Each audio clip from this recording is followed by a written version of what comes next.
ambas pueden progresar a una cirrosis, y el carcinoma hepatocelular es el tipo de cáncer más presente en el hígado. Siguiente, por favor.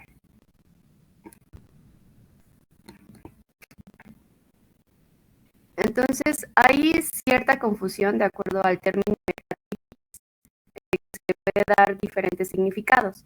Entonces, principalmente vamos a llamar hepatitis al nombre de las patologías que se van a dar por cada uno de los virus hepatotrópicos, que ya sabemos que son los virus de la hepatitis A, B, C, D y E. Tenemos 5 virus que pueden darnos hepatitis con una afinidad específica por el hígado. También se le da el nombre de hepatitis a los patrones histológicos que se van a presentar en la lesión en el hígado, y puede ser tanto aguda como crónica. Esto va a depender de cada uno de los virus que lo presente. Y también se le puede dar a otras alteraciones, a otras lesiones hepatocelulares de los hepatocitos, ocasionadas por otros virus, infecciones por virus que son de manera más sistémica, como son el virus del Epstein-Barr, que en general estos virus afectan en un nivel más leve que los virus hepatotropos, pero también pueden afectar al hígado. También el citomegalovirus, el virus de la herpes, el adenovirus y el virus de la fiebre amarilla.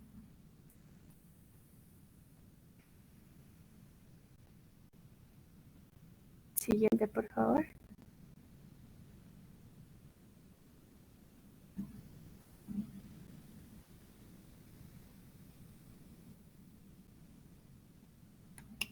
El virus de la hepatitis A.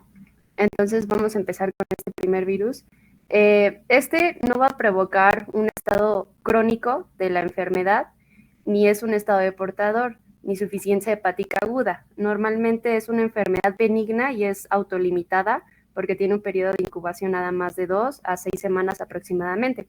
Este virus va a causar el 25% de las hepatitis agudas víricas. Entonces, la clínica es muy inespecífica, pueden ser síntomas muy leves o sin síntomas, que sea sintomática, y los síntomas inespecíficos que a veces se puede producir va a ser fatiga, pérdida de apetito, y a veces, muy pocas veces, se puede presentar ictericia.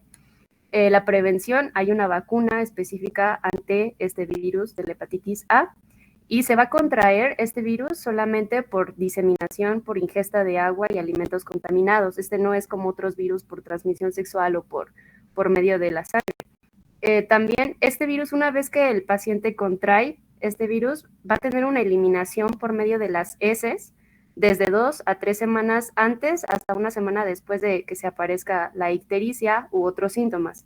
Entonces, por la eliminación de estas heces, puede haber un contacto personal de estas heces y se puede infectar a otras personas por medio de una contaminación fecal oral, y esto es lo que normalmente ha producido brotes en algunas partes del mundo. Siguiente, por favor.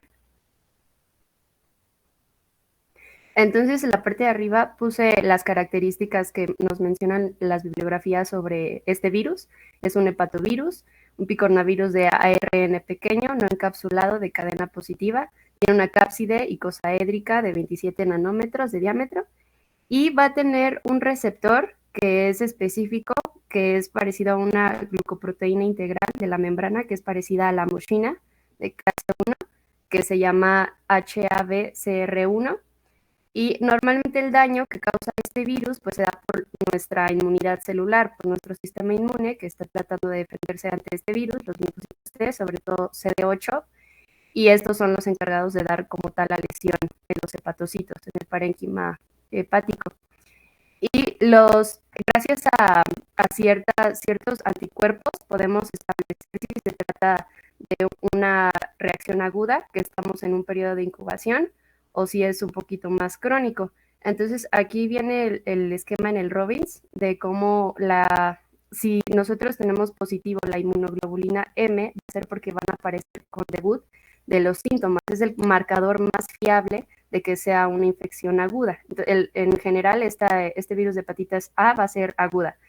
Y es donde va a haber una mayor eliminación fecal cuando aumenta la inmunoglobulina M. Entonces, cuando es aguda, cuando es más próxima al inicio del periodo de incubación, es donde más va a haber eliminación fecal y donde más puede haber contaminación fecoral hacia otras personas.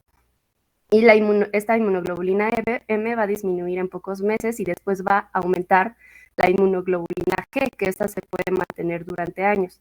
Entonces, la línea moradita es la inmunoglobulina M, de cómo va disminuyendo. Entonces, como en el suero sérico nosotros no podemos medir la inmunoglobulina G, lo que hacemos es restar de los anticuerpos totales contra el virus de hepatitis A, que es la línea. Nosotros restamos la inmunoglobulina M, pues el resto que se mantiene es solamente la inmunoglobulina G, que es la que se va a mantener como inmunidad ante esta hepatitis. Entonces, así es el modo de medirla. Siguiente, por favor. Entonces, ahora pasamos al virus de la hepatitis B. Esta puede provocar distintas alteraciones. Puede ser una hepatitis aguda seguida de recuperación y eliminación del virus. Puede ser una hepatitis crónica no progresiva. Puede ser una hepatitis crónica progresiva que va a evolucionar posteriormente a una cirrosis. Puede ser una insuficiencia hepática aguda con necrosis hepática masiva. Y puede ser un estado de portador sano asintomático. Entonces es bastante inespecífico las variantes que se pueden provocar por este virus de la hepatitis B. Afortunadamente ya también hay una vacuna ante este virus, pero aún así tiene una alta frecuencia, aproximadamente de 1/3 de la población mundial, y las personas que más suelen afectarse son del Asia y de la costa del Pacífico Occidental. La transmisión de este virus ahora sí va a ser durante el parto, puede ser perinatal en el 90% de los casos, o puede ser una transmisión horizontal dada en la infancia, que se suele dar por medio de roturas menores de la piel o mucosas de niños con contacto corporal de otros niños que estén infectados, o sea, por medio de la sangre, o por medio de transmisión sexual, y más común que sea también por drogas intravenosas, en general por compartir agujas y jeringas y el sexo sin protección. El periodo de incubación de este virus de la hepatitis B es más largo, ahora va a ser de 2 hasta 26 semanas y puede permanecer en la sangre durante los tipos de hepatitis aguda. Este virus que podemos progresar ser hepatitis cómo está organizada la frecuencia, si se va a progresar la hepatitis crónica o si se va a continuar con la hepatitis aguda, que la mayoría del 70% va a permanecer como una enfermedad subclínica. Entonces, a veces suele ser autolimitada y se suele resolver sin tratamiento. Solamente en el 10% de los casos va a progresar a una enfermedad crónica. Igual la clínica, entonces, como es autolimitada y suele resolverse fácilmente, va a tener síntomas inespecíficos.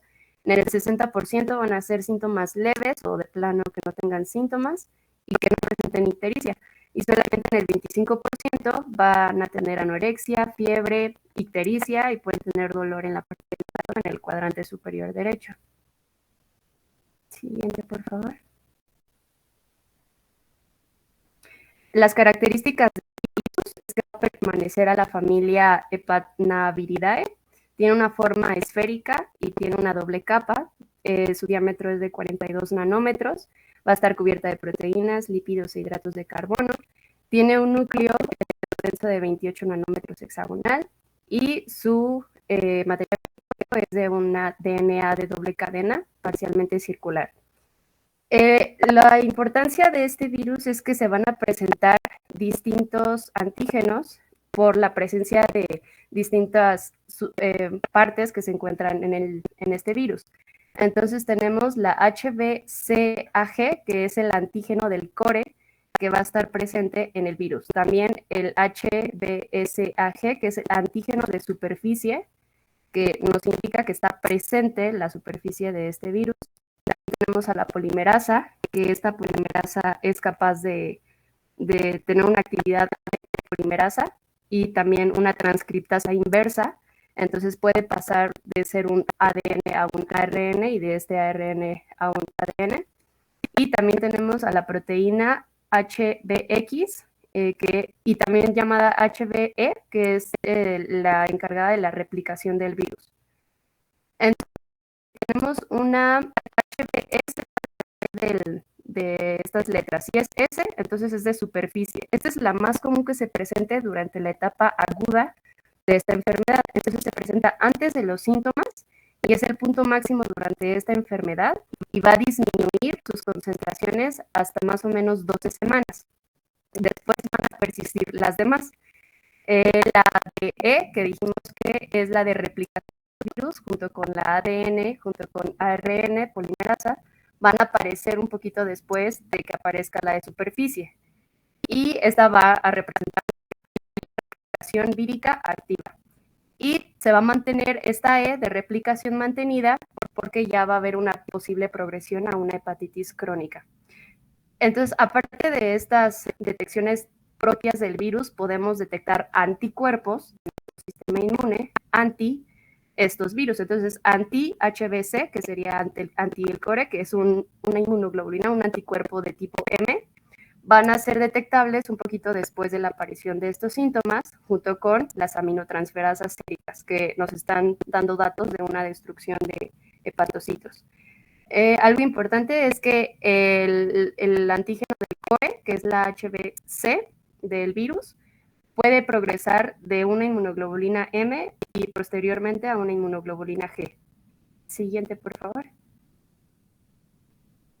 Entonces, aquí se ven en la gráfica, del lado izquierdo observamos una gráfica en una enfermedad aguda en el que la línea que representa el color rojo está dada por la replicación, principalmente en superficie, que es el que viene abajo, HBsAg, y el ADN. Entonces aquí es la etapa más aguda en la que están presentes los síntomas, como es la ictericia u otros síntomas inespecíficos que ya habíamos mencionado, y es la parte más aguda, y dura de 4 hasta 26 semanas, tiene una media de 8 semanas, más o menos de 2 meses. Y después se van a mantener, sobre todo, el antígeno, que es anti el core, anti-HBC, es la línea azul. Esa es la que más se va a mantener después en un estadio más crónico. Así como se ven en el lado derecho, la gráfica del lado derecho, en el que el de azul, el anti del core, del virus, es nuestros anticuerpos que están ante este virus, que ya habíamos mencionado que pasa de ser una inmunoglobulina M a ser una inmunoglobulina G. Igual, en la etapa crónica, pues al inicio, en síntomas, se ve la línea roja que no baja como en la etapa aguda, sino que esta vez empieza a mantenerse, pero no es tan alta como cuando inicia la enfermedad en los síntomas. Siguiente, por favor.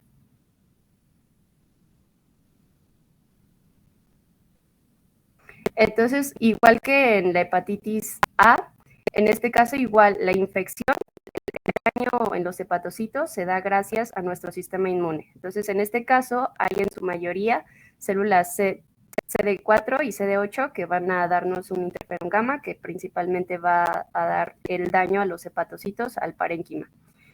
Entonces, el pronóstico es que si una persona es más joven, hay mayor riesgo de una cronocidad. Y el virus la capacidad de este virus de insertarse en el ADN es muy buena, entonces limita el desarrollo de presentar alguna respuesta inmune eficaz, entonces puede persistir este virus.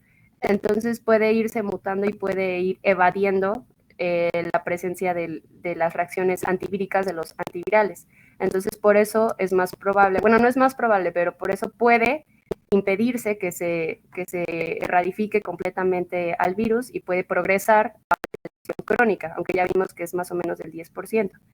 Entonces, como siempre, es muy importante la prevención. Principalmente se puede detectar este tipo de virus por medio de estudios, en el caso de donaciones, ya sea de sangre, de órganos o de tejidos, para ver la detección, porque ya sabemos que es un tipo de contaminación hematógena. Y la vacunación, muy importante, es una respuesta protectora en el 95% de los lactantes, niños y adolescentes. Siguiente, por favor.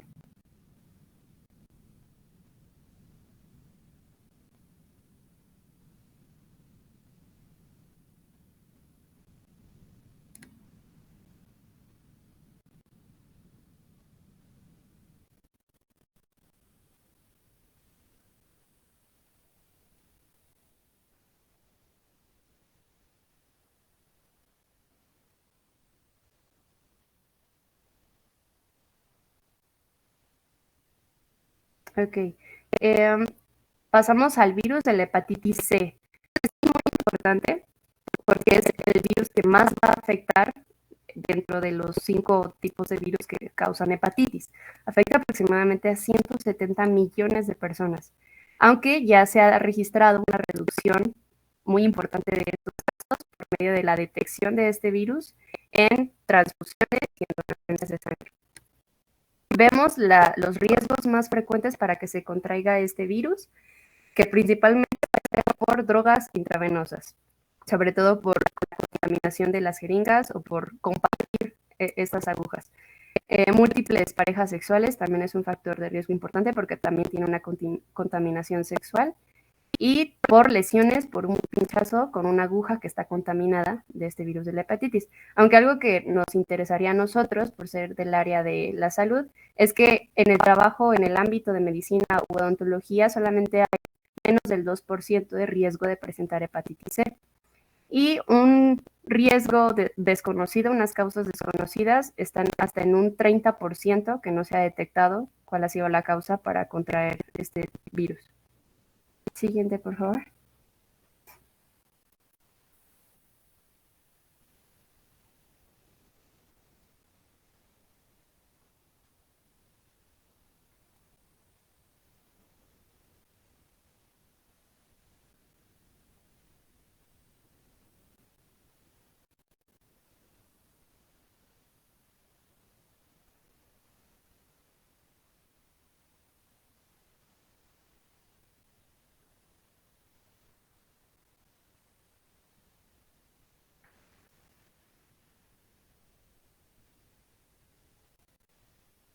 El virus de la hepatitis C pertenece a la familia Flaviviridae. Su material genético es de un ARN monocatenario pequeño y con envoltura. Tiene una cuasiespecie que nos va a dar un hepatitis C original que infectó al paciente. Tiene una proteína en su envoltura E2, que es una región muy variable. Entonces, se reconoce que gracias a esta proteína característica puede tener un escape de los anticuerpos neutralizantes dado por los antivirales. Entonces, también es incapaz de generar una vacuna. Es como si gracias a esta proteína específica todo el tiempo este virus esté mutando y esté cambiando de propiedad en su envoltura. Entonces, es muy complicado crear una vacuna específica que erradique a este virus. Entonces, por eso hay una incapacidad hasta el momento de generar una vacuna específica. Por lo tanto, hay repetidos brotes, entonces va a haber una reactivación de una infección previa o aparición de una cepa endógena con nuevas mutaciones de este virus que puede ocasionar nuevos de esta hepatitis. Tiene un periodo de incubación de 4 a 26 semanas. También es parecida al virus de la hepatitis B y tiene una media de 9 semanas aproximadamente. Igual es muy difícil su diagnóstico en cuanto a la clínica porque en el 80% de los casos es asintomática. Y incluso una pequeña parte de los pacientes pueden eliminar la infección parecida al virus de la hepatitis B, puede remitir sin tratamiento, pero es desconocida esta causa y es una parte muy pequeña de los pacientes. En la infección aguda sintomática vamos a tener que en el suero sérico vamos a tener presentes a los antígenos de este virus. Entonces se va a detectar el virus de la hepatitis C hasta en el 70% de los casos en la parte aguda de las 3 a las 6 semanas. La clínica más leve se va a dar justo igual es más leve que el virus de la hepatitis B incluso. Y se va a detectar el ARN, el material genético de este virus, de 1 a 3 semanas, junto con igual el aumento de las transaminasas séricas que nos indican el daño en el parénquima hepático. Siguiente, por favor.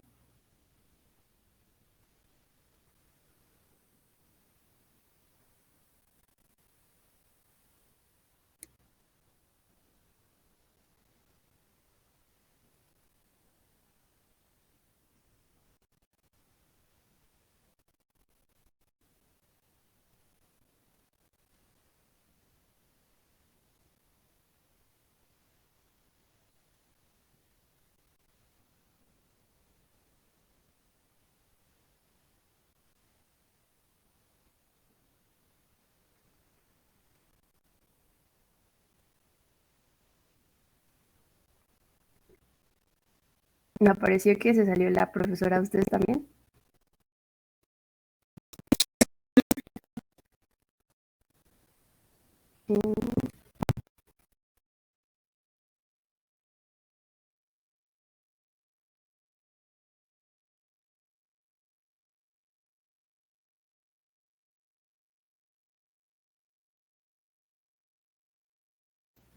Ok.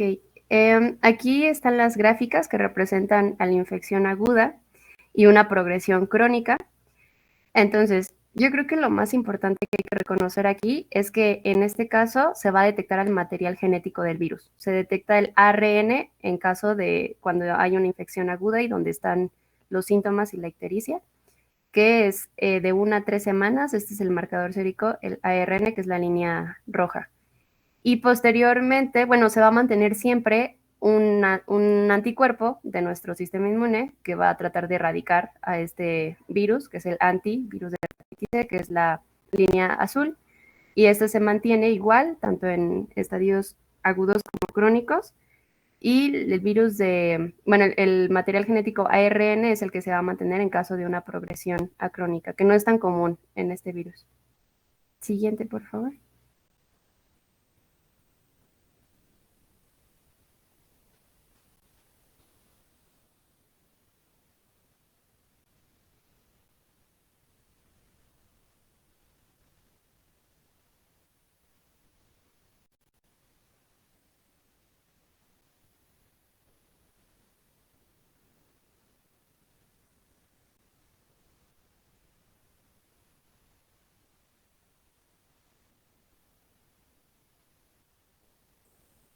Ah, y esta entonces puede progresar a una hepatitis crónica. Ah, la población de los pacientes que va a progresar a una hepatitis crónica, en un 90% va a dar una infección persistente y hepatitis crónica, y solamente el 20%, ay, voy a,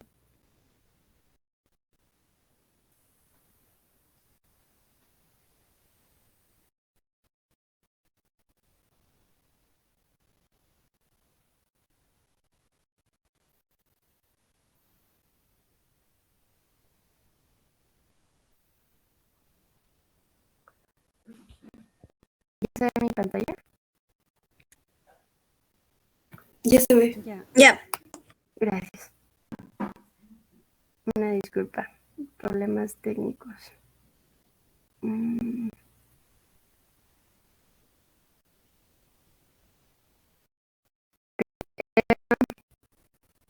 Entonces, pocas veces puede progresar a cirrosis y en su mayoría va a progresar a una hepatitis crónica.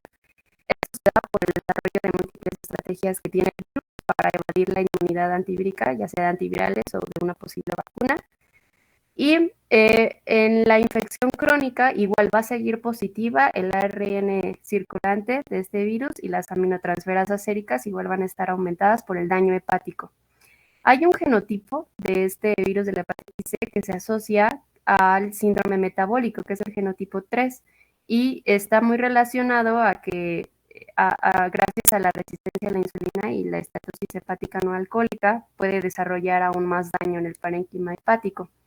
Aunque el tratamiento ya se basa un poquito en la combinación del interferón alfa, peilado, y la ribaviridina, y puede curar, pero esto va a depender del genotipo de virus. Entonces es muy inespecífico tanto el tratamiento como la prevención, porque no hay una vacuna ante este. Aquí hay una infografía que encontré sobre más o menos los datos, cómo hasta el 30% puede eliminarse el virus de manera espontánea, pero hasta en un 90% puede desarrollarse una infección crónica. Y de esta infección crónica, hasta en un 30% puede desarrollarse a la cirrosis hepática, y nada más hasta el 5% se desarrolla al carcinoma hepatocelular, que puede ser dado gracias a la cirrosis o directamente de la hepatitis.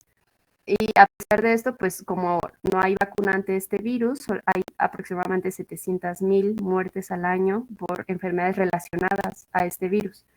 Abajo vienen los medios de transmisión, que principalmente son tatuajes, piercings sin control sanitario, pero sobre todo por las jeringas que se comparten, la sangre, transfusiones sanguíneas que no tengan un control, las relaciones sexuales sin infección y una vía materno-fetal. Abajo vienen los síntomas inespecíficos que se pueden causar, aunque no tienen que estar todos presentes en la enfermedad. Bueno, ahora vamos a continuar con el virus de la hepatitis B. Este virus es importante decir que para que tenga su ciclo vital necesita el virus de hepatitis B. Entonces necesita existir una coinfección entre ambos virus. Y esto va a provocar una hepatitis aguda. Por favor. Entonces, este virus su ensamblaje se va a dar en el hígado y va a requerir del antígeno HBsAg. Y puede presentarse ya sea como una coinfección con el virus de hepatitis B o una sobreinfección con este mismo virus, que se va a dar cuando ya tenemos o sea, se da después de la del virus de hepatitis B. La siguiente, por favor. En cuanto a la epidemiología, vamos a tener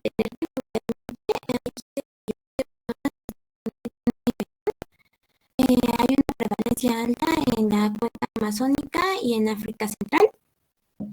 Y en países occidentales la enfermedad se limita sobre todo en usuarios que ya sea que tengan uso de drogas intravenosas o en pacientes que tengan transfusiones de sangre. La siguiente, por favor. También vamos a dar que los brotes a veces se dan en granjas de cerdos, ya que estos son a veces un reservorio. Ha habido epidemias que se han registrado en Asia, África, en Oriente Medio, en China y en México. 30% de los casos se presenta como hepatitis aguda y ha sido en India. Y cuando se llega a existir esta enfermedad en embarazadas, hay una mortalidad muy elevada. La siguiente, por favor.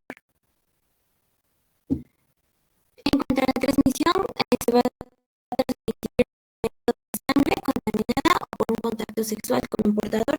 Entonces vamos a tener que población de riesgo va a ser cuando en la zona haya una alta endemicidad de cuando se reciben transfusiones de sangre contaminada o en pacientes hemofílicos, usuarios de drogas inyectables o profesionales expuestos al contacto con la sangre. Este virus va a tener un periodo de incubación dentro de 4 a 5 semanas. La siguiente, por favor. En cuanto a la clínica, entonces es posible que vamos a detectar el ARN de este virus por medio de PCR y en suero y heces. El 70 al 80% de los portadores tienen que estar de HBsAg sobreinfectados con el virus de la hepatitis C, desarrollan también una hepatitis crónica.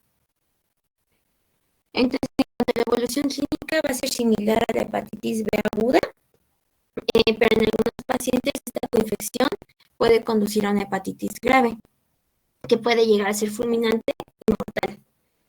Y en especial cuando tenemos pacientes que son consumidores de drogas intravenosas. En cuanto a estudios de laboratorio, nosotros vamos a poder encontrar las aminotransferasas séricas elevadas y un aumento de IgM cuando se está produciendo simultáneamente. Los síntomas los vamos a resolver de 2 a 4 semanas y el IgM se va a sustituir por IgG. Siguiente, por favor. Para el diagnóstico, entonces vamos a tener que se pueden hacer exámenes serológicos. Entonces, le vamos a encontrar IgM anti el virus de la hepatitis D. Y también vamos a ver que cuando hay con casos de hepatitis B, puede conllevar a una supresión de los marcadores de la hepatitis B en fase aguda y resultando de las pruebas serológicas positivas en hepatitis D, pero negativas en hepatitis B. Hay que recordar que para que exista esta enfermedad con el virus D, se necesita que esté el B. Entonces, el antígeno de la hepatitis B va a desaparecer y los anticuerpos pueden persistir durante años. El ARN va a encontrarse en el suero de los pacientes. La anterior, gracias. Y también es importante decir que los antígenos se van a ser detectados en hígado, pero a veces no se puede detectar en sangre. La siguiente, por favor. Ok, entonces en cuanto a tratamiento, se pueden administrar interferón durante 6 meses y se va a esperar una mejora. Y si no, se tiene que seguir aplicando hasta que el paciente mejore. En cuanto a la prevención, se recomienda hacer inmunización contra la hepatitis B para que no se adquiera el virus de la hepatitis D. El problema es que a veces la única medida eficaz es evitar la exposición. La siguiente, por favor. En cuanto al virus de la hepatitis C, vamos a tener que este virus es entérico. Vamos a tener una transmisión por agua, es por cianosis, en especial en consumo de carnes infectadas de animales salvajes como jabalíes, cerdos o venados, y cuando esta carne esté mal cocida. Y también va a ser por transmisión parenteral. La siguiente, por favor. En cuanto a epidemiología, vamos a encontrar que se va a dar en países pobres y que va a afectar sobre todo a jóvenes y adultos.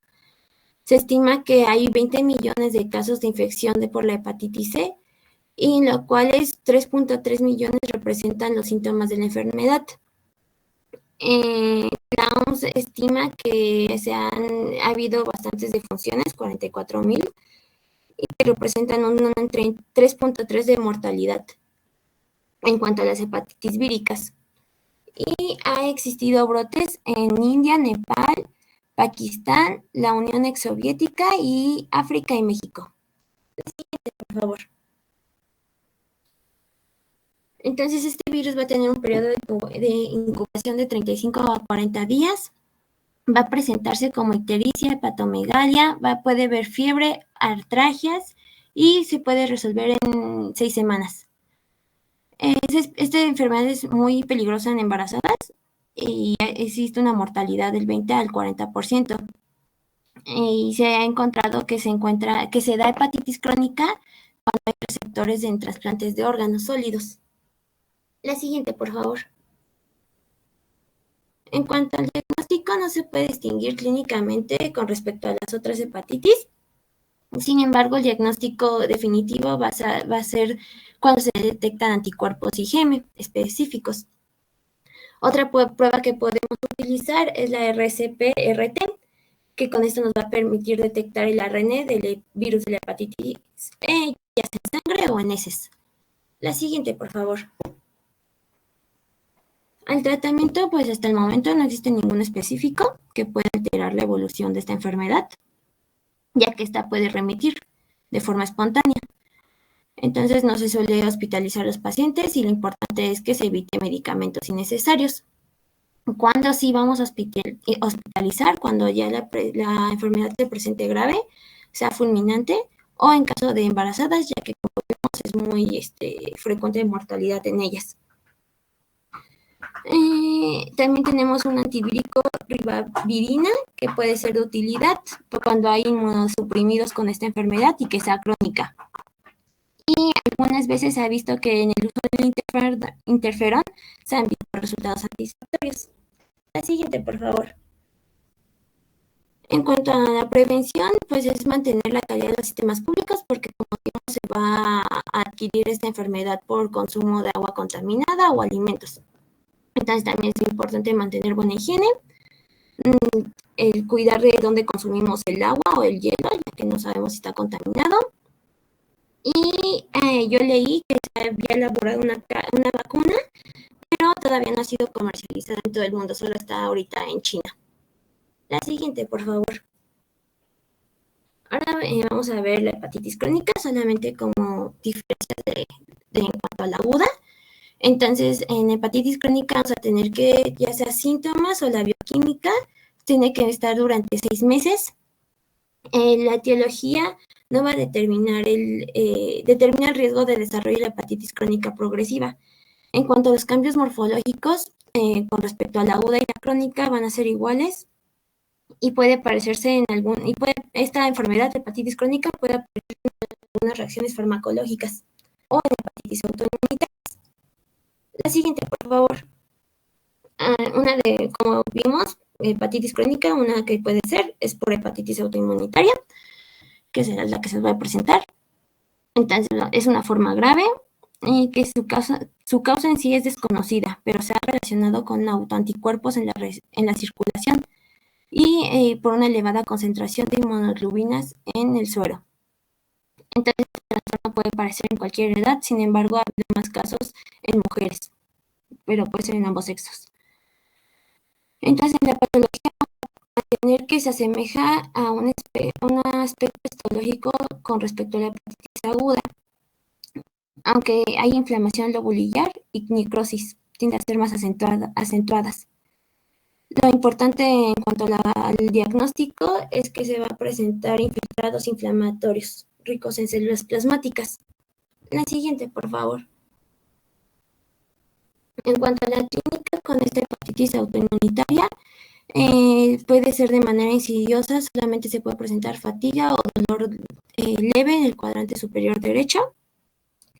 A veces se relaciona con que ya haya habido antecedentes personales familiares o de autoinmunidad. Se caracteriza por una hiperglobulinemia pronunciada y en casos graves puede llegarse a presentar ictericia, alguna alteración en la función del sistema del hígado o incluso insuficiencia hepática. Y a veces puede llegar a ser fulminante. La siguiente, por favor. En el libro nos viene que hay dos tipos de hepatitis y en este cuadrito les puse un poquito la diferencia porque va a haber un tipo 1 y un tipo 2. La tipo 1, lo importante creo que hay que destacar es que se presentaba en mujeres jóvenes menores de 40 años y también el gen que se iba a ver afectado es el HLA-DRB1. Y con respecto a la hepatitis 2, la diferencia es que se presenta en niños de 2 a 14 años y lo importante que creo que a destacar es la diferencia de anticuerpos que se encuentran, que es en anti-LKM. La siguiente, por favor. En cuanto al tratamiento y pronóstico de esta enfermedad, es que con frecuencia esta enfermedad va a evolucionar a cirrosis. Sí responde al tratamiento con respecto a corticosteroides. ¿Hay un micrófono prendido? Sí, gracias. Y el trasplante hepático es una opción, pero solamente cuando ya evoluciona a cirrosis terminal. La siguiente, por favor. Pasamos ahora a la insuficiencia hepática crónica, bueno, un tipo de insuficiencia hepática crónica que es en la cirrosis. Entonces, las causas principales para que se dé la cirrosis va a ser porque va a progresar de una hepatitis crónica de tipo B o de tipo C por medio de una esteatosis hepática no alcohólica o una hepatopatía alcohólica. Entonces, la cirrosis lo podemos recordar definiéndola como es una fibrosis. Entonces, cirrosis es una fibrosis, es una transformación difusa de todo el hígado que va a tener ahora nódulos parenquimatosos regenerativos, que estos nódulos de parénquima, sabemos que el parénquima es el tejido funcional del hígado, van a estar rodeados por bandas fibrosas, que son haces de colágeno, es una cicatriz que va a estar rodeando a estos nódulos, y hay grados variables de comunicaciones vasculares entre estos nódulos. Entonces, histológicamente vamos a encontrar a los nódulos de regeneración, que es el parénquima, que está tratando de regenerar por el daño que hay de los hepatocitos, y la fibrosis, que es la cicatriz, los haces de colágeno, que están igual entre estos nódulos. Hay una clasificación de acuerdo a la clínica, que es la clasificación Child-Pugh, que le vamos a dar una A si está bien compensada esta cirrosis, B si está parcialmente compensada, C si está descompensada, en el peor de los casos. Hay que tener una monitorización del paciente durante la evaluación de esta insuficiencia crónica. Y hay un tipo de cirrosis que es la criptogénica, que criptogénica es lo mismo que idiopática. Entonces es una cirrosis que no tenemos una causa específica. No se ha demostrado que sea ni por un tipo de esteatosis o hepatopatía alcohólica, ni por hepatitis de tipo B o C.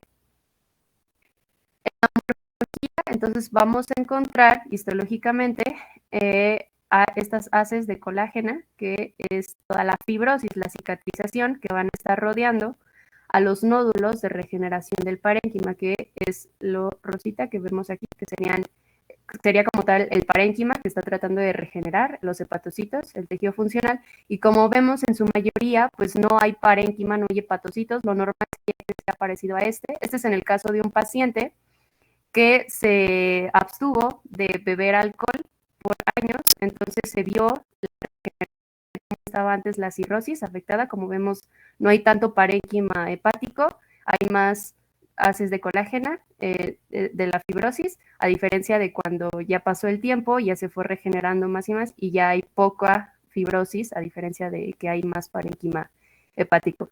Entonces, las variables que hay que tomar en cuenta, lo que tenemos que enfocarnos es en el tamaño de los nódulos de regeneración, que son estos de aquí. Mientras más pequeños sean, pues va a ser mayor el riesgo y peor el pronóstico porque hay menos parénquima. El patrón de las cicatrices que se está llevando de la fibrosis, el grado del colapso de este parénquima y la magnitud de trombosis vascular macroscópica que se puede presentar. En la biopsia, entonces, vamos a tener una relación de la clínica, de la clasificación junto con el pronóstico que va a darse gracias al grado de hipertensión portal que se presente. Hay menos riesgo, en la biopsia encontramos estos tabiques de colágena, estos tabiques fibrosos estrechos, o sea, muy densos, compactados, y van a estar separados por grandes islotes de parénquima hepático que está intacto. Entonces, hay mayor parénquima, hay mayor tejido funcional del hígado, entonces hay un menor riesgo, y va a haber mayor riesgo si estas bandas van a estar densas, con espacios linfáticos ya dilatados, y con menos parénquima interpuesto. Es infrecuente que se pueda presentar una regresión de la fibrosis, o sea, que desaparezca esta fibrosis, como vimos en el caso de la abstinencia del alcohol, pero si ya está muy evolucionada esta cirrosis, pues es menos común que se dé una regresión. Va a haber un adelgazamiento de las cicatrices y estas se pueden fragmentar y puede haber una ruptura de los tabiques fibrosos y así es como se va a regenerar el parénquima, los nódulos de parénquima y van a ser más grandes estos islotes. Entonces, la clínica también es un poco variada. En el 40% puede ser asintomático y solamente se puede presentar incluso hasta en fases más avanzadas de la enfermedad. Entonces, ya cuando hay un peor pronóstico. Las manifestaciones inespecíficas, igual que en otras hepatitis, es la anorexia, pérdida de peso y debilidad. Y algo importante es que gracias a esta cirrosis puede evolucionar esta insuficiencia hepática a presentar un carcinoma hepatocelular. Las complicaciones principales va a ser la encefalopatía hepática, el sangrado de varices esofágicas y que haya una lesión en la barrera mucosa intestinal y haya una disfunción en las células de Kupffer del intestino y puede haber un mayor aumento de infecciones bacterianas. Entonces, en estas imágenes, pues traté de representar cómo se da el sangrado. Hay que recordar las funciones principales del hígado para relacionarlo con la clínica. Entonces, la ictericia ya sabemos que es un acúmulo de bilirrubina porque no hay una circulación correcta de bilirrubina en nuestra sangre, de la bilis, del hígado. Entonces, se va a acumular en nuestra sangre sistémica, en el exterior, entonces va a haber este acúmulo, entonces se va a representar como ictericia. También, gracias a esta ictericia crónica, va a haber un prurito en las extremidades, que el alivio de este prurito solamente es si se da un trasplante hepático. Va a haber coagulopatía y encefalopatía. La coagulopatía se da porque sabemos que los factores de coagulación se sintetizan en el hígado. Entonces, si hay poco parénquima hepático, no va a haber una correcta síntesis de estos factores de coagulación, no hay una hemostasia secundaria correcta, entonces hay más frecuencia de sangrado. La encefalopatía se da principalmente porque hay más toxinas circulando. Recordemos que el hígado es como un filtrado de la sangre por medio de la bilis de la vena porta, entonces es posible que lleguen todas nuestras toxinas que vienen drenando desde nuestros intestinos, desde nuestro tubo digestivo en general, entonces se van a drenar en el hígado, va a haber ese filtrado para que se limpie la sangre y llegue correctamente a la circulación sanguínea normal que necesitamos. Entonces, si hay una obstrucción y porque hay poco parénquima hepático funcional, Estas toxinas no se van a filtrar en el hígado y estas toxinas pueden seguir a la circulación sistémica y algunas de estas toxinas se pueden ir filtrando al sistema nervioso central. Entonces nos puede presentar una encefalopatía gracias a una alteración de la cirrosis. También hay alteración del metabolismo de los estrógenos. Esto es porque la mayoría de las proteínas, en general la mayoría de las proteínas se sintetizan en el hígado. Aquí también es importante que se presente la citis, porque sabemos que hay edema si hay una falta de presión coloidosmótica de nuestra circulación. Y las proteínas encargadas de esta presión correcta se sintetizan en el hígado. Entonces va a haber mayor frecuencia de edema en el peritoneo, entonces por eso hay mayor ascitis. Y algunas proteínas también son encargadas de transportar algunas hormonas sexuales, como son los estrógenos. Entonces, si hay alteración de estas proteínas transportadoras de estrógenos, va a haber alteración en el metabolismo, por consiguiente va a haber una hiperestrogenemia. Entonces, esto se puede representar clínicamente como un eritema palmar y como angiomas de araña cutáneos, que muchas veces se pueden presentar, sobre todo en los varones, y también como ginecomastia y como hipogonadismo. Entonces, aquí está representado como en este esquema también tienen el Robbins, como hay algunas manifestaciones clínicas. Puede haber esplenomegalia también por el aumento de presión venosa, porque no hay una correcta filtración, no llega la sangre venosa al hígado, entonces se acumula la vena esplénica y esto se acumula en el vaso, entonces va a haber una esplenomegalia. Gracias a esta esplenomegalia, pues ya sabemos que puede haber anemia o también puede haber trombocitopenia o leucocitopenia. Las venas de la pared abdominal pueden estar dilatadas porque también hay un mayor retorno de sangre por falta de filtración en el hígado. Entonces nos dan este signo que es de cabeza de medusa, porque son las venas paraumbilicales que estaban cerradas, normalmente están cerradas en los adultos, pero por un aumento de presión venosa se vuelven a recanalizar y hay una comunicación con la circulación venosa, entonces esto aumenta este signo, que es el signo de la cabeza de medusa. Y la sangre que no pasa con el hígado pasa sin procesar a los intestinos y a la circulación sistémica, y es como pueden pasar estas sustancias tóxicas al sistema nervioso central, sobre todo al cerebro, y puede haber una encefalopatía hepática.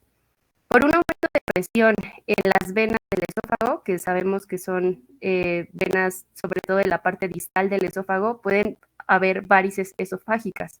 Entonces hay una dilatación por lo mismo del aumento de presión venosa y puede haber un sangrado incluso del tubo digestivo alto por ruptura de estas venas esofágicas. Y la característica ictericia que se presenta en general en todas las hepatitis. Y la ginecomastia, por si hay una alteración en el metabolismo de los estrógenos. Por el carcinoma hepatocelular, entonces este es un tipo de cáncer y es del se va a dar en países industrializados. No, en los países industrializados y occidentales este tipo de cáncer es raro. Y en África y el sureste asiático, así como en Japón, vamos a tener una incidencia que es de 50 veces mayor que a otros países. 2/3 partes de este cáncer va a ser presentado en hombres y 1/3 parte en mujeres. La siguiente, por favor. Bueno, vamos a ver que va a existir una relación con los virus de la hepatitis, sobre todo el B y el C. En cuanto al B, vamos a ver que es peligrosa porque lleva, tener la infección de la hepatitis B es peligroso ya que nos va a dar un riesgo mayor para tener este tipo de cáncer. Entonces, en la cuarta parte de las personas que tienen hepatitis B crónica, es muy probable que también adquieran este carcinoma. Se asocia entonces a un 80% del carcinoma está asociado al virus de la hepatitis B, ya que también presentan cirrosis. Y sobre todo cuando ya presentan los antígenos HBsAg y el HBeAg, va a ser un poquito más alto el valor de la SAG para este tipo de carcinoma. La siguiente, por favor. En cuanto a la relación que tiene con el virus de la hepatitis C, es que va a ser menos frecuente que el B, pero se va a relacionar el carcinoma, sobre todo en Europa y en Norteamérica, cuando existe hepatitis C. La mayoría de los pacientes con hepatitis C se desarrolla este carcinoma y los pacientes presentan cirrosis. Y cuando existe una infección simultánea con el virus de la hepatitis B y el virus de la hepatitis C, va a aumentar el riesgo de que exista el cáncer hepático. La siguiente, por favor. En cuanto a la patología, vamos a tener que se va a presentar como una masa de color café con aspecto hemorrágico y puede ser solitario o múltiple. En esta imagen podemos, este ya era un hígado que ya tenía cirrosis y aparte presenta un tumor un poco hemorrágico. Y este carcinoma tiende a crecer en las venas portales y hepáticas y puede extenderse desde esta hasta la última vena cava, incluso hasta la aurícula derecha. La siguiente, por favor. Ok, entonces, algo importante que decir es que este tumor puede diseminarse con mucha amplitud, sobre todo puede llegar a los pulmones y a los nódulos linfáticos portales. Va a tener un patrón pseudoglandular y los hepatocitos malignos se encuentran distribuidos alrededor de la luz, que pueden contener bilis. Ningún patrón histológico implica un riesgo particular en cuanto al pronóstico. Esa imagen representa este tipo de patrón. Y entonces, en cuanto al tumor, el carcinoma va a variar entre los tumores bien diferenciados, que puede ser difícil de distinguir en un hígado normal. Puede existir variedades anaplásicas o no diferenciadas. La siguiente, por favor. En cuanto a la clínica y el tratamiento, en cuanto a clínica tenemos que se va a presentar una masa dolorosa y de un tamaño creciente. Se va a presentar manifestaciones paraneoplásicas debido a la producción de hormonas del tumor y vamos a encontrar una concentración de alfa-fetoproteína que va a estar elevada. Para el tratamiento tiene mucho que ver con el avance del tumor. Si este es pequeño, se puede quitar el óvulo hepático y con esto podríamos tener una adecuada supervivencia. En cuanto también tenemos tratamientos ablativos y que pueden retrasar la evolución del tumor. Y ya cuando nuestro paciente presenta cirrosis y una escasa carga tumoral, es candidato a trasplante hepático. Y esto va a darle una buena supervivencia, pero solo si cumple con estas condiciones. La siguiente, por favor. En general, el pronóstico no es tan bueno porque muchas veces se identifica en una etapa avanzada. Entonces, los pacientes llegan a morir por caquexia o rotura del tumor por hemorragia masiva en la cavidad peritoneal o complicaciones de cirrosis. Y hay un tipo de carcinoma que es una variante, pero no es tan común, que es la fibrolaminar, y tampoco cambia mucho el pronóstico con respecto a los carcinomas comunes. La diferencia es que se da sobre todo en adolescentes y adultos jóvenes. Y esta imagen es representativa de esta variante. La siguiente, por favor. Y aquí están nuestras referencias. Eso sería todo por nuestra parte.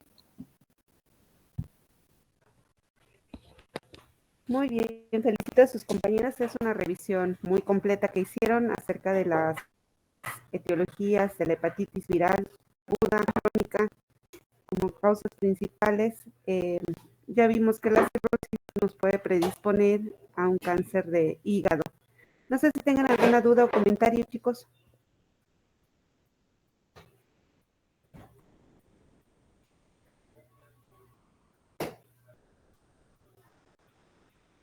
Jennifer, ¿me puedes comentar qué viste en el caso que se dejó de tarea, por favor, Jennifer González?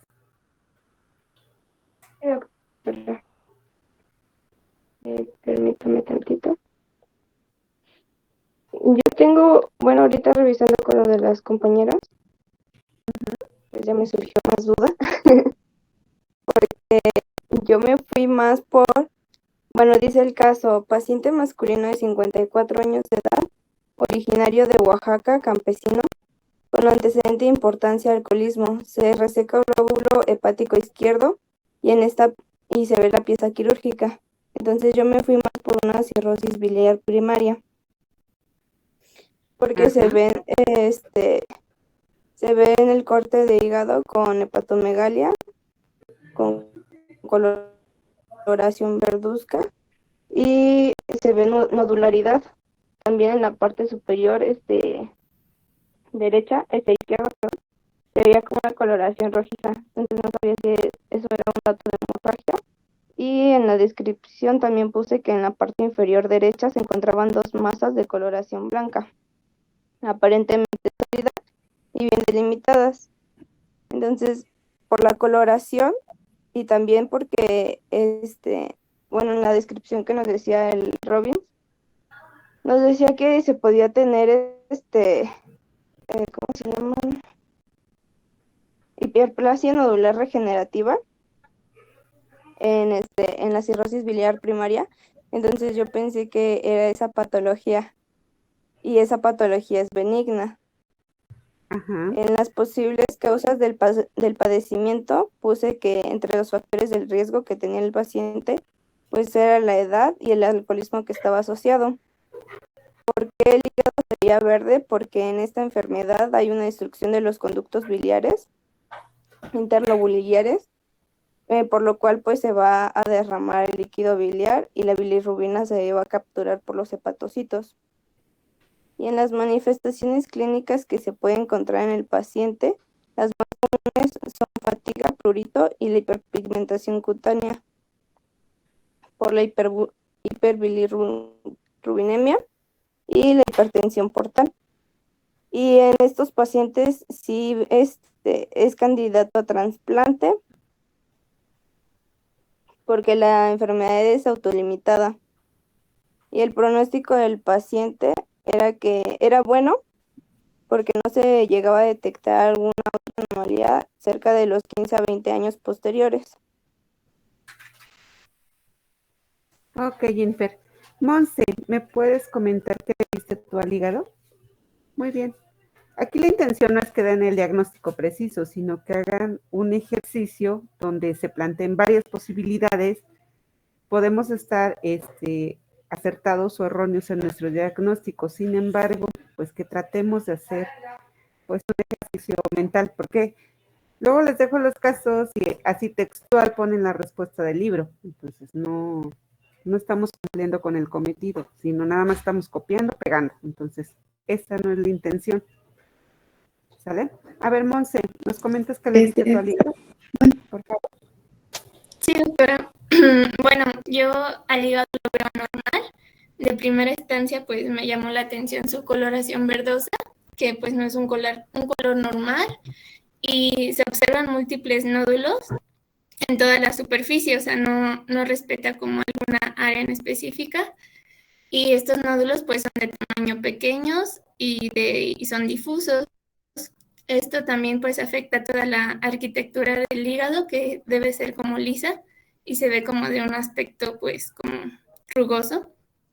Y también se observa una arquitectura irregular y las masas se observan en el inferior también de color blanquecino, irregulares, igual son como de gran tamaño. También lo que observé, como que múltiples fibrosis, zonas de fibrosis, igual alrededor de toda la superficie del hígado. Muy bien. Diego, ¿nos quieres comentar tu experiencia? ¿Qué le viste a ese hígado? Gracias, Monse. Claro, doctora. Bueno, pues la descripción macroscópica pues es describir prácticamente lo mismo. Sin embargo, sí pensé algo diferente a lo que dijo mi compañera Jenny. En este caso yo pensé que fuera un carcinoma hepatocelular.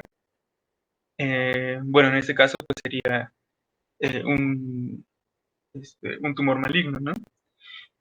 Dentro de las posibles causas pues se encuentra una hepatopatía crónica que podría ser por cirrosis, que podría concordar con el hecho de que tenía un antecedente de alcoholismo. También puede ser una posible infección por virus de hepatitis, tanto B como C, y bueno, estas lesiones tóxicas por alcohol. Después puse que el hígado podía observarse verde porque en el caso de un carcinoma celular recuerdo haber leído que habían que la coloración podía ser un indicador de la estadificación. En este caso podía ir cambiando de color dependiendo de la infiltración de las células malignizadas que iban a estar produciendo, en este caso, bilis abundante dentro del parénquima hepático. Entonces, en este caso, la producción de bilis ya tan masiva y que genera esta coloración verde, ya nos estaría indicando una estadificación ya,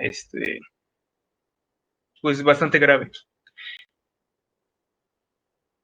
Ya dentro de las manifestaciones clínicas, por ello, es que ya puede haber, pues, las manifestaciones propias del carcinoma, que en general, pues, son manifestaciones un poco generales, como desde el dolor abdominal, la fatiga, el malestar abdominal, así como puede existir una masa, puede haber pérdida de peso, la hepatomegalia o presencia de ictericia también, fiebre, hemorragia digestiva y también varices esofágicas que pueden generar también hemorragia.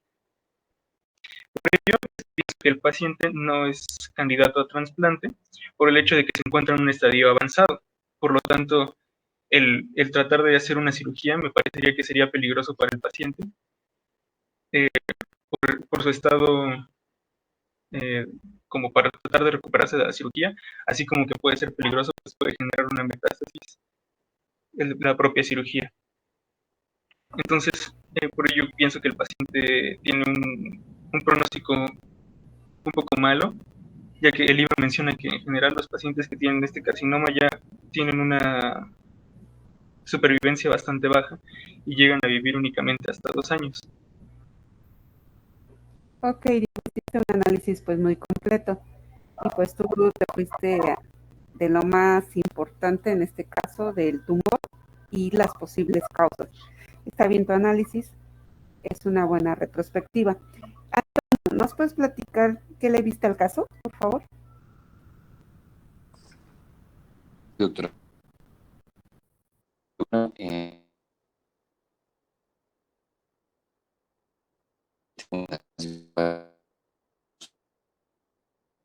hacer la producción, ¿no? Entonces me he hablado de si la producción tenía un extenso. Entonces yo dentro de las causas consideré una psoriasis. De ese punto fue que partí para diagnóstico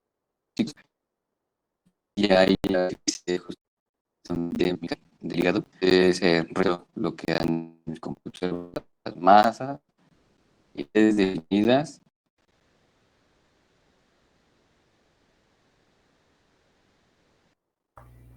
Ok, Antonio, se corta un Entonces, poquito tu audio. No sé si lo pudieras mejorar.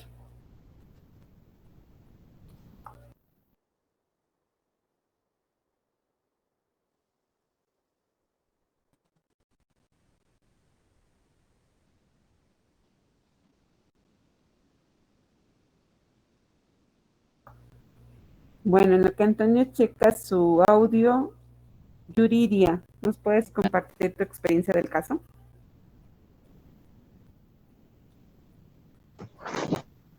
Sí, doctora. Dame un segundo.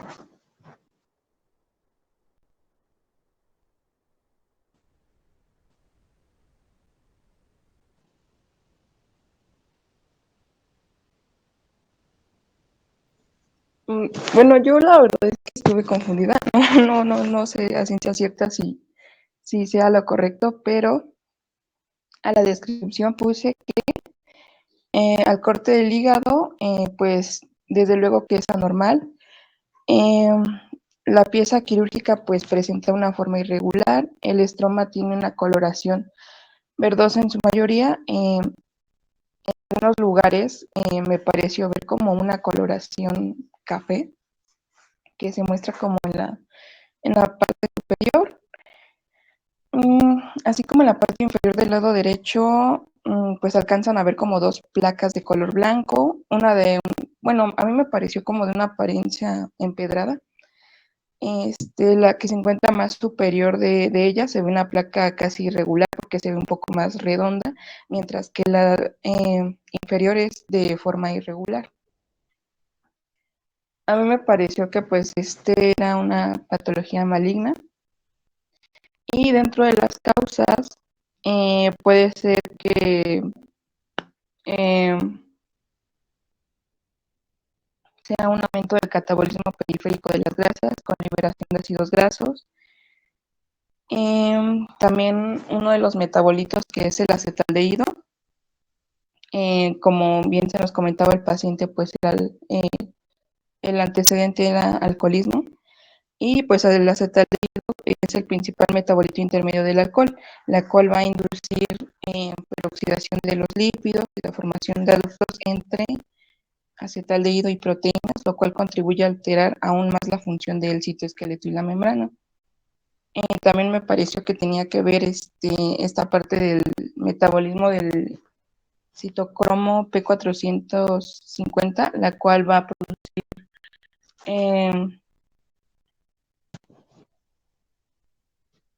ahí se me olvidó ahí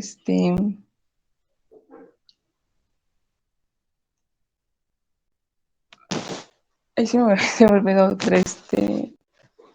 especies reactivas de oxígeno, las cuales van a reaccionar con las proteínas celulares las cuales van a lesionar las membranas, así alterando su función celular. Y le coloqué que el tinte verdoso se debía a consecuencia de la colestasis y que las posibles manifestaciones que podríamos encontrar en este paciente podrían ser síntomas inespecíficos y otros analíticos. Entre los inespecíficos podría ser malestar, anorexia, pérdida de peso, molestias abdominales y hepatomegalia. Entre las alteraciones analíticas, pues puede haber una hiperbilirrubinemia, incremento de las concentraciones de aminotransferasas y fosfatasas alcalinas séricas. Y en cuanto al pronóstico, pues le coloqué que era muy variable, ya que su supervivencia es a 5 años, aproximadamente en algunos de los pacientes en el 90%, pero en aquellos que como que dejan de consumir alcohol y que no presentan alguna otra manifestación como puede ser ictericia, citis o hematemesis, y esta supervivencia se va a reducir a un 50 o un 60% en aquellos que van a seguir bebiendo. Y pues mi diagnóstico final fue hepatopatía alcohólica, pero no sé si está en lo correcto. Ok, entonces tenemos ahí varios análisis, ya vieron que son distintos abordajes, pero bueno, aquí lo importante, les digo, es hacer un ejercicio que nos va introduciendo poco a poco los diagnósticos. Pues efectivamente es un hepatocarcinoma, tiene el antecedente de una cirrosis hepática y la causa, bueno, en este caso se debió al alcoholismo, sin embargo, otra que hay que considerar era agricultor. Acuérdense que también la aflatoxina se considera un factor etiológico para lo que es el desarrollo de cáncer hepático. Y la aflatoxina es un hongo que se encuentra en los granos, ¿vale? Entonces hay varias consideraciones, pero bueno, lo importante es hacer el ejercicio. ¿Alguien más quiere comentar el caso o tiene alguna duda? Bueno, doctora. Ay, perdón. A ver, Isabel. Sí, doctora. Bueno, yo algo que quería comentar era de lo del pronóstico del paciente. Yo lo que estaba haciendo era buscar y encontré dos modelos, el de Chilpuk y el de Mel. No sé si aplicarían en este caso, en donde consideran algunos datos de laboratorio, aparte de datos clínicos, para ver si el paciente puede ser o no candidato a trasplante. Entonces, esa era parte de mi duda, que si se podrían considerar estos modelos o como que es que también mencionaba que tenían sus limitaciones, ¿no? Porque había otros órganos que se sintetizaban, por ejemplo, la albúmina. Entonces ahí no sé si sería adecuado aplicarlos o no. Sí, sí es aplicable. De hecho, el chill es el que se usa para lo que son las hepatopatías, pero aquí, como comentaba Diego, es un estadio avanzado que también le está produciendo esa colestasis y por ello el hígado se ve verde. Un buen diagnóstico fue hacer la cirrosis biliar primaria, que también es esa coloración, pero aquí lo que me llama la atención, esas son micronodulaciones, pero sí, en todos los hepatópatas, en medicina interna ya lo van a ver después, se les aplica la escala de Chill y les ponen Chill-Pugh A, Chill-Pugh B o Chill-Pugh C, dependiendo del estadio clínico en que se encuentre, tanto manifestaciones clínicas como de laboratorio. Ahora sí, Jessica, pues Bueno, aquí respecto, alcancé a escuchar lo que dijo Diego sobre si era candidato a trasplante o no. Yo también tuve ese debate, pero llegué a encontrar en un artículo que pues el trasplante hepático era una modalidad terapéutica pues eficaz en pacientes con hepatopatía crónica terminal, fallo hepático fulminante y el carcinoma hepatocelular, porque llegaba al 80-95% de supervivencia. Entonces yo le puse que sí era candidato a trasplante, pero también tuve esa duda. Ok, esta pregunta fue intencionada. Dices, bueno, ¿quién dijo sí, quién dijo no? Dependiendo del estadio clínico del paciente. En este caso, pues yo concuerdo con la opinión de Diego. Era un estadio avanzado, pues no fue candidato, ¿vale? Entonces ya nada más vamos a... Sí, Anaí. Sí, yo quería comentar que yo vi los criterios de Milan y también los criterios de la Universidad de San Francisco, California, donde hablan más de la lesión, del tamaño y la expansión. Y igual, bueno, de acuerdo a esos criterios, básicamente pues se descarta al paciente como candidato. Efectivamente, entonces se tiene que ver compatibilidad, el tamaño de la lesión, si ya dio metástasis, y pues todo eso. En la variante histológica, bueno, es otra parte que nos corresponde a los patólogos, darles las variantes histológicas, sobre todo al oncólogo, y de él va a determinar, tiene peor pronóstico, entre menos diferenciado está, hay una variante que es la sarcomatosa, que se parece, pero así a tejidos blandos, y hace especie de sarcomas, es una variante muy, muy agresiva, entonces la sobrevida ahí es más baja. Pero sí, efectivamente, se tiene que considerar varias cosas, ¿vale?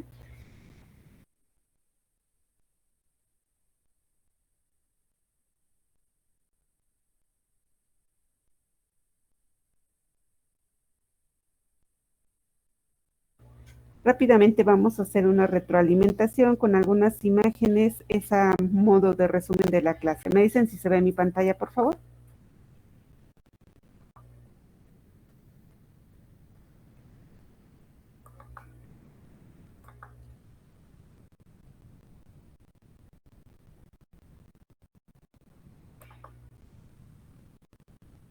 ¿Ya se ve? Ya, doctora. Ya, doctora. Ok, no nos lleva más de 5 minutos, son pocas diapositivas, ¿sale? Bueno, aunque esté en inglés, hay que recordar, causas de hepatitis aguda son diversas. Las más comunes, como ya mencionaron sus compañeras, hepatitis viral. De estas, pues la más frecuente es la A. Sin embargo, también virus del tipo B, C, D, E nos pueden dar estas manifestaciones. Otras causas son sobredosis de acetaminofén, sobre todo en niños, ingesta excesiva de alcohol, reacciones idiopáticas, idiosincráticas a diversos medicamentos, enfermedades autoinmunes, enfermedades metabólicas, inclusive alteraciones circulatorias. Entonces, ¿qué se va a ver? Sobre todo en el hígado, no se biopsia a menos de que esté sospechando en otra cosa, pero vamos a ver infiltrado inflamatorio entre los hepatocitos que va a ser a expensas de neutrófilos, entonces los neutrófilos. Sin embargo, cuando este proceso evoluciona a una hepatitis crónica, aquí lo que vamos a observar, perdón,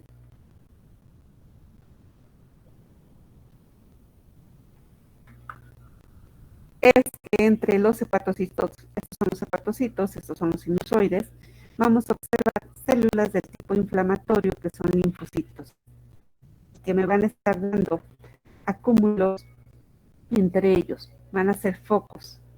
Y estos focos van a propiciar una respuesta inflamatoria, ¿vale? De tal forma que con el paso del tiempo se va a desarrollar fibrosis. Esta fibrosis empieza en un foco, se le llama fibrosis portal, y después se puede ir extendiendo por la síntesis de diversas sustancias de colágeno hasta que finalmente evoluciona y me da diversos estadios que me llevan a la cirrosis. Entonces, ese hígado, digámoslo así en forma sencilla, está cicatrizando. Y esto es porque hay un proceso inflamatorio que es crónico y que está sintetizando a su vez, por una parte, hace fibrinólisis, y de ahí que esta fibrinólisis a su vez intente repararse depositando colágeno del tipo 1C, del tipo 3 y finalmente da fibrosis. Entonces, a su vez, por un lado, los hepatocitos que se van destruyendo, se van pues reabsorbiendo, y por otro lado me está dejando esas cicatrices. Si se van uniendo espacio porta y espacio porta, me dan esa fibrosis. Y aquí tenemos un estadio inicial, es una tinción de Masson. Vean los hepatocitos, cómo se organizan. Generalmente es cordones de 1 o 2 células de grosor. Esto es importante y lo menciono porque cuando hay cáncer, aquí los hepatocitos parece que se unen y hacen cordones más gruesos. Entonces vean, aquí lo azul es esa síntesis de colágeno, es esa fibrosis inicial, que conforme va avanzando me va haciendo áreas más extensas de fibrosis, es la parte azul, ¿vale? La tinción de Masson. Y vean cómo esto se va extendiendo, va destruyendo los hepatocitos y en su lugar deja esa cicatriz fibrosa. Hasta que finalmente una cicatriz fibrosa, hagan de cuenta que se abraza con la otra, se llega a unir y los hepatocitos que quedan atrapados entre ellos son los que forman los nódulos cirróticos. Y esto se le llama cirrosis micronodular, ¿sale? Entonces, si lo vamos viendo en el hígado, ya en un corte macroscópico que observamos, ese hígado se va haciendo más duro y toma una coloración como de nuez moscada, así le llaman. Y vean, su coloración ya no es café rojiza, sino ya empieza a verse inclusive verde, dependiendo del estadio de la cirrosis. Y aquí, por favor, a ver, Andrea, descríbeme esa imagen, ¿qué le observas? Sí, doctora. Pues principalmente observo que es como usted dijo, un café de nuez. Luego en la parte superior, pues observo como, bueno, yo le llamaría como círculos blancos, pero yo considero que se debe a que son unos nódulos, pero por el tipo de corte, pues se ven como planos. Y justo también en la parte superior se ve como si de la parte izquierda hacia la derecha atravesara una línea blanca. Ajá. Y pues ya en la parte inferior se ve pues sangre. Ok. Entonces es un corte de hígado y lo que observamos son estos cambios. El cambio en la coloración, ya en su consistencia, es decir, se está haciendo más duro. Y aquí vemos diversas lesiones que son blancas, bien delimitadas, no encapsuladas y que están dando diversos focos. Aquí, por ejemplo, hay uno, aquí hay otro, ¿vale? Y aquí en esta otra imagen, por favor, Yuridia, ¿me ayudas a describirla?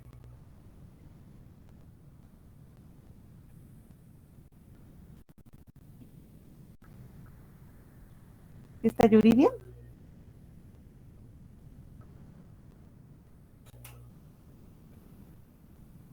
Pamela. Sí, doctora. Pues primero yo diría que es anormal. La coloración ya es diferente a una normal. Además de que veo en la parte superior como unas masas Y también esas también las consideraría normales. Ok, ¿y qué tiene esta masa y dónde está el puntero? No, se ve de diferente consistencia y también coloración. Ajá, tiene necrosis, tiene hemorragia, ¿no? Entonces también se puede acompañar de necrosis y de hemorragia. Muy bien. Muchas gracias. Aquí está otra imagen. A ver, ¿quién es el valiente? Saori, el valiente.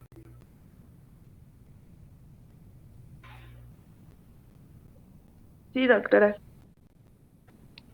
¿Qué te llama la atención de este corte? Para empezar, pues también el color, que se ve como blanco y como si tuviera lo rojo también es importante. También que tiene tumoraciones. Diversas nodulaciones del hígado. Entonces, estas son micronodulaciones. Es otro hígado cirrótico. Y aquí, bueno, está infiltrado por esta lesión que es de origen neoplásico. Probablemente sea otro adenocarcinoma, otro hepatocarcinoma, perdón. Y ese es lo que es un corte histológico de esa lesión. Vemos aquí los nidos de hepatocitos, ya están unidos unos con otros y están dando cordones gruesos, era lo que les comentaba, ¿vale? Ya no hay está desordenado el parénquima, esta es una de las variantes. Aquí en lugar de tener una hilera, pues ya tenemos varias de hepatocitos con un nucleolote evidente. Y si le buscamos intencionadamente, pues vamos a encontrar también mitosis. Nada más para recordar, a forma de resumen, la cirrosis en el 80% de los casos se va a asociar a carcinoma hepatocelular. Y los pacientes con cirrosis de cualquier etiología tienen riesgo de carcinoma hepatocelular. Lo que más se ha estudiado, más se ha visto asociado es el virus de hepatitis B, porque este tiene un efecto oncogénito mediante su integración del ADN al genoma del huésped, que posteriormente le induce cierta estabilidad genómica, mutagénesis, incluidas ahí lo que es la vía del P53, la WNT, betacatenina, y esto también está asociado a carcinoma hepatocelular sin que necesariamente pueda tener o no cirrosis, ¿sale? Esa es la otra excepción. La vacunación, efectivamente, todos los trabajadores de la salud nos debemos de vacunar contra virus de hepatitis B, porque en algún momento de nuestra vida laboral nos podemos picar con alguna aguja infectada o podemos tener contacto con alguna herida de un paciente infectado y podemos desarrollar este tipo de hepatitis y posteriormente ser portadores de cáncer. Por ese efecto oncogénico que tiene este virus. Entonces, esto es lo más importante que hay que llevarnos en la cabecita, pero no son las únicas etiologías. También se ha visto que la enfermedad metabólica del hígado graso no alcohólico, como es el caso del síndrome metabólico, obesidad y diabetes tipo 2 con resistencia a la insulina, conduce a lo que es la síntesis del factor de crecimiento similar a la insulina, que finalmente también activa vías metabólicas que conducen a una proliferación celular, se inhibe la apoptosis y es otro factor de riesgo para el desarrollo de hepatocarcinoma. Otras etiologías probables son aquellos pacientes que tienen hemocromatosis, deficiencia de 1-alfa-antitripsina, fructoxemia, esas enfermedades metabólicas que aunque son raras, también son factores etiológicos que me pueden condicionar el desarrollo de esta patología. Exposiciones ambientales a aflatoxinas, decíamos micotoxinas, producidas por el Aspergillus, que se encuentra en lo que es los granos de maíz, también me pude desarrollar esta etiología, ¿vale? Sobre todo en granos, maíz, trigo, cacao cacahuates en algunas regiones tropicales y subtropicales, particularmente sobre todo en Asia y en África. Este también lleva otra vía que reacciona con el ADN, forma alteraciones mutagénicas que nos llevan a ciertas alteraciones en TP53. Y bueno, en nuestro país que casi no se da, el alcoholismo, ¿verdad? Es el factor principal de riesgo en países occidentales. Otros factores, aquellos que les gusta hacer gimnasia y se inyectan esteroides anabólicos para ganar masa muscular, pueden desarrollar este tipo de patologías. Anticonceptivos orales también se ha visto, tabaco y con el desarrollo de este carcinoma. Bueno, con esto concluimos la clase del día de hoy. Los veo el día viernes. Sí,